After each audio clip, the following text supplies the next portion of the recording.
Sénégal, bonjour.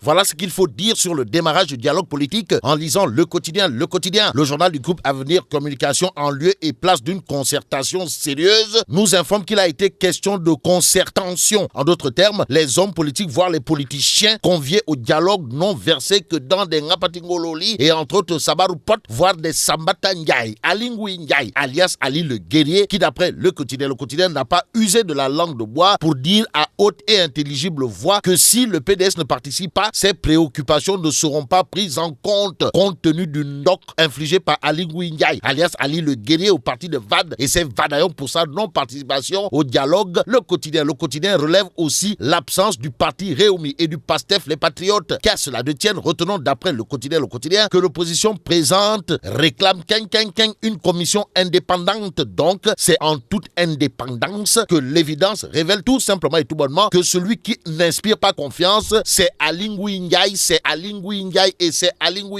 et c'est devant Seyni Ndiaye, Alingui, que l'opposition a montré ses dents. Si on en croit le journal critique le journal sur le dialogue national du 28 mai prochain, nous renseigne en effet que l'opposition déchire les TDR de l'État. Et en l'état des choses, source a toujours sur le dialogue national nous renseigne que Ndeketeyo Ali le guerrier, comprenez Alingui Ndiaye, papote avec Diop de Croix et compagnie. En revanche, les concertations ont fini en tassaro, c'est-à-dire en autre boudin chez les khalifistes, indique que source A. Le journal de mon confrère Daouda Cham nous informe en tout cas que du côté du Taraou Sénégal, c'est désormais le Djouli Goumba, illustré par une Wardini qui dit oui au dialogue et un Barthélémy Diaz en mode rebelle qui menace ses alliés de Idi 2019. En attendant, retenons d'après Le Soleil que l'esprit d'ouverture des acteurs a été magnifié dans cette histoire de dialogue politique. Même si en politique les erreurs se payent cash, l'astre de Anne note que le gouvernement est favorable à la désignation d'une personnalité neutre. C'est en toute neutralité que Sawai Ali le guerrier, comprenez Alingui Ndiaye, a d'après Le Soleil procédé à l'installation de 3 pôles pour démarrer les travaux. Celui qui ne travaille pas, alors là pas du tout,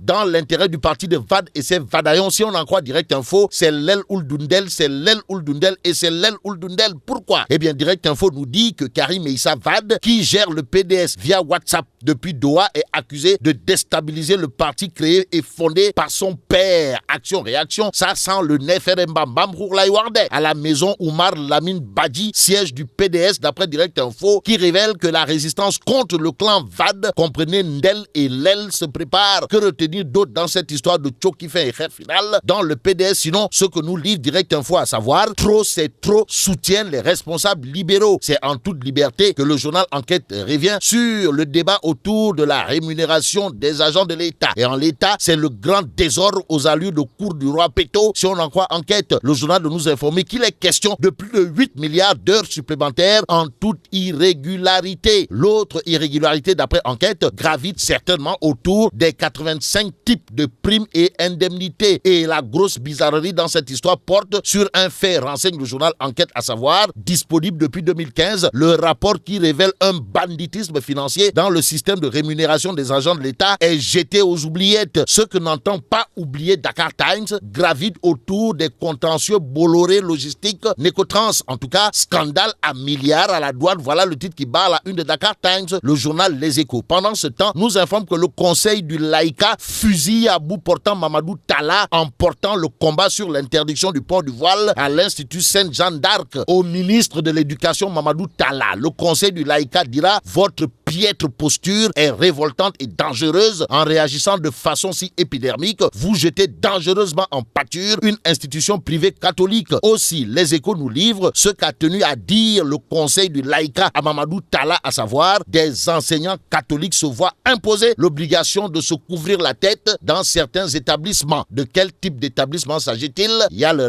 mais retenons tout simplement, d'après le quotidien, que le conseil du laïcat corrige et même remonte les bretelles. Pire, rabat le caquet à Mamadou Talla. En attendant, restons avec le quotidien pour terminer. Le journal d'indiquer toujours sans directeur l'arène nationale transformée en arène à ordures. Et là, mais la tchidong, on est où là? Bon, vive le Sénégal.